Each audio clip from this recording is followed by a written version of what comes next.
Bonsoir Fabien. 2022 est une année particulière pour vous. Cette année, nous fêtons les 120 ans de la sûreté publique, c'est bien ça? Absolument, et ça sera un grand événement pour la sûreté publique, puisqu'effectivement le prince Albert Ier, en 1902, a créé la sûreté publique, non pas telle que nous la connaissons aujourd'hui, parce qu'elle a naturellement beaucoup évolué, mais il a créé cette nouvelle entité, donc c'est un événement très important pour notre corps. Qu'est-ce que représente cet anniversaire, oui, justement, pour vous, pour l'ensemble de la sûreté publique? C'est juste un chiffre ou c'est plus que ça? Non, c'est une grande fierté parce que, bien sûr, depuis 120 ans, la sûreté publique a beaucoup évolué. Et il y a une tradition, il y a une transmission qui est très importante à nos yeux. Et c'est pour ça que nous voulons marquer cet événement et nous organiserons un certain nombre de manifestations qui sont en cours de prévision, de réalisation et sur lesquelles nous communiquerons. Mais nous voulons à tout prix marquer cet anniversaire qui est un symbole fort pour notre institution.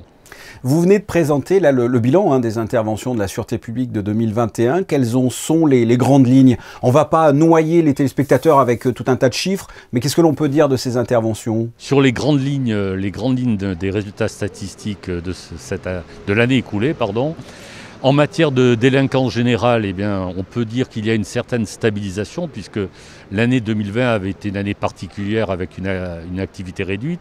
2021 a été une année pleine et nous n'avons que 4 faits constatés, que 4 délits supplémentaires.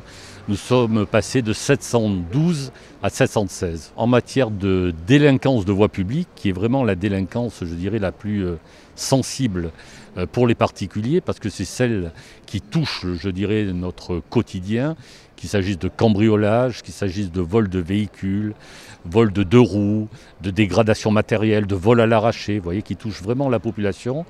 Alors là, nous sommes passés de 60 en 2020 à 48 en 2021. Alors là, pour le coup, on peut parler d'une baisse de 20%, ce qui est pour nous un résultat très très important et très parlant. Et ce qu'il y a de nouveau depuis 2 ans, ce sont les infractions Covid. Quels sont les chiffres suite aux interventions qui ont un lien avec la crise sanitaire? Ceux qui ne respectent pas les règles concernant le port du masque, par exemple? Bien, écoutez, nous avons à peu près effectué 60 000 observations au cours de l'année 2021 et une dizaine de milliers de procès-verbaux. Qu'est-ce que l'on appelle les observations? Observations, c'est-à-dire des gens qui n'ont pas respecté les consignes ou les règles en matière de prévention sanitaire, notamment lorsque le masque est mal porté, le masque est sous le nez, sous le menton, etc. etc.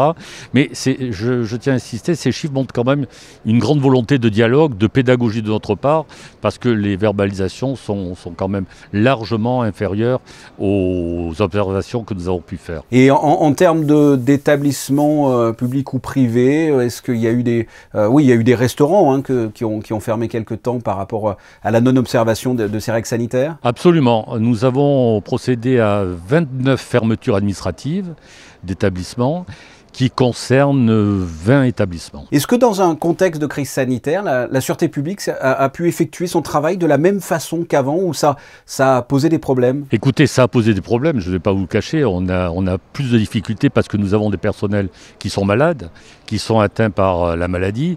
Et en même temps, en dehors de l'application des règles en matière de prévention sanitaire, bien sûr, nous avons notre activité normale. Donc, nous avons une double charge et avec un effectif qui est parfois moindre parce que malade ou plus fatigué. Donc, c'est vrai qu'en termes de management et en termes d'organisation des services, la charge et les contraintes sont beaucoup plus grandes. Quels seront enfin les projets, les dates ou les grandes lignes à retenir en 2022? Nous aurons un nouveau plan de réorganisation qui s'appelle le plan Sûreté publique 2025, où sur 3 ans, nous adapterons encore nos dispositifs. Nous aurons aussi une augmentation des effectifs parce que nous devons en permanence évoluer. Il y aura entre 20 et 30 effectifs supplémentaires. Et en termes de travaux, est-ce qu'il y a du nouveau? Il va y avoir de nouvelles choses en 2022? Oui, écoutez, nous avons le grand projet de la surélévation de nos bâtiments, qui est un projet très important. Et nonobstant la réorganisation, l'augmentation des effectifs, nous aurons vraiment des locaux très adaptés et très performants pour nos effectifs. Très bien. Mais écoutez, Richard Marangoni, merci d'avoir répondu à mes questions. Merci beaucoup, Fabien. Bonne soirée.